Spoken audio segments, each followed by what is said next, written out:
नमस्कार दोस्तों, स्वागत है आपका बात आज की चैनल की खास सीरीज ट्रम्पनॉमिक्स में। पिछले एपिसोड में हमने जाना कि कैसे दुनिया अब डी कपलिंग और डी रिस्किंग के बीच में फंसी हुई है। एक तरफ कंपनियां और सरकारें चीन पर अपनी निर्भरता कम करना चाहती हैं, लेकिन दूसरी तरफ चीन के विशाल बाजार और सस्ती सप्लाई चेन से पूरी तरह हटना भी नामुमकिन है। लेकिन असली सवाल अब ये है कि क्या ये सिर्फ एक ट्रेड वॉर है या फिर ये धीरे धीरे बदल रही है एक नए कोल्ड वॉर में, जहां हथियार, गोलियां और बम नहीं बल्कि चिप्स, डेटा और टेक्नोलॉजी है।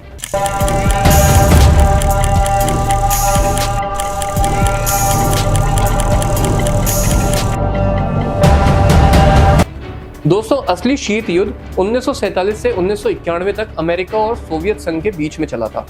तब मुद्दा था हथियारों की दौड़, परमाणु बम और विचारधारा की टक्कर, कैपिटलिज्म और कम्युनिज्म की टक्कर। लेकिन 21वीं सदी का ये नया शीत युद्ध अलग है। यहाँ असली ताकत है microchips, artificial intelligence, rare earth minerals और 5G नेटवर्क्स। यानी अब जंग इस बात की है कि दुनिया की टेक्नोलॉजी और डेटा पर किसका कब्जा होगा, अमेरिका का या चीन का।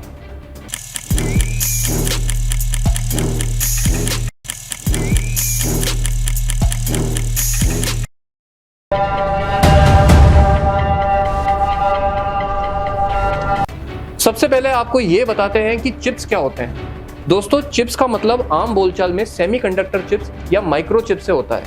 ये छोटे छोटे इलेक्ट्रॉनिक हिस्से होते हैं जो सिलिकॉन से बनते हैं और इनमें अरबों ट्रांजिस्टर्स लगे होते हैं। इन्हें हम computer, mobile, car, TV, washing machine, लगभग हर इलेक्ट्रॉनिक चीज में इस्तेमाल करते हैं। सरल भाषा में समझे तो चिप्स दिमाग की तरह काम करते हैं। ये बताते हैं कि डिवाइस को क्या करना है। जैसे आपके मोबाइल का प्रोसेसर चिप ये तय करेगा कि ऐप कितनी तेज खुलेगी, कैमरा कितना अच्छा चलेगा। गाड़ियों में लगी चिप से इंजन, ब्रेकिंग और नेविगेशन सिस्टम चलते हैं। इसके अलावा artificial intelligence, 5G network, space technology और आर्मी के हथियारों में भी ये बेहद जरूरी होता है। इसलिए दुनिया भर में चिप्स की कमी या फिर चिप्स पर कंट्रोल को लेकर बड़ी राजनीति और अर्थव्यवस्था की लड़ाई चलती है। 2022 में अमेरिका ने एक बड़ा कदम उठाया, चिप्स एंड साइंस एक्ट। इसके तहत $52 बिलियन से ज्यादा की सब्सिडी दी गई ताकि सेमीकंडक्टर मैन्युफैक्चरिंग वापस अमेरिका और उसके सहयोगी देशों में लाई जा सके। इसके साथ ही अमेरिका ने चीन को हाई एंड चिप्स और चिप मेकिंग मशीनरी एक्सपोर्ट करने पर रोक लगा दी।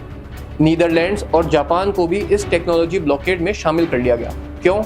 क्योंकि AI, 5G और सुपर कंप्यूटिंग के लिए जिन एडवांस चिप्स की जरूरत होती है वो चीन को नहीं मिलनी चाहिए, ऐसा अमेरिका का मानना है। लेकिन दूसरी तरफ चीन भी पीछे नहीं है। 2023 में चीन की कंपनी SMIC यानी कि सेमीकंडक्टर मैन्युफैक्चरिंग इंटरनेशनल कॉर्पोरेशन ने 7 नैनोमीटर चिप बनाकर सबको चौंका दिया, बिना उन मशीनों के जो अमेरिका ने रोक रखी थी।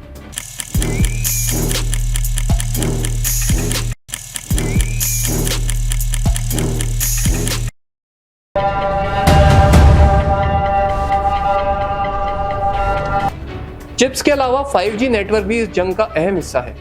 हुआवे दुनिया की सबसे बड़ी 5G कंपनी बन चुकी थी, लेकिन अमेरिका और यूरोप ने सुरक्षा चिंताओं के नाम पर उसे बैन करना शुरू कर दिया। अमेरिका ने साफ कहा कि हुआवे के नेटवर्क का इस्तेमाल करने का मतलब है कि आप चीन को अपने डेटा का दरवाजा दे रहे हैं। यूके, ऑस्ट्रेलिया, जापान और भारत ने भी हुआवे पर पाबंदियां लगा दी।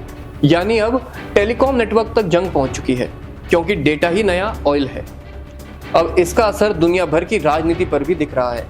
यूरोप और अमेरिका मिलकर टेक्नोलॉजी नेटो बनाने की कोशिश कर रहे हैं, यानी टेक सेक्टर में भी एक सुरक्षा गठबंधन तैयार हो रहा है। एशिया में जापान, ताइवान और दक्षिण कोरिया अमेरिका के साथ खड़े हैं। वहीं चीन ने रूस, ईरान और अफ्रीका के कुछ देशों के साथ अपने ब्लॉक को मजबूत करना शुरू कर दिया है।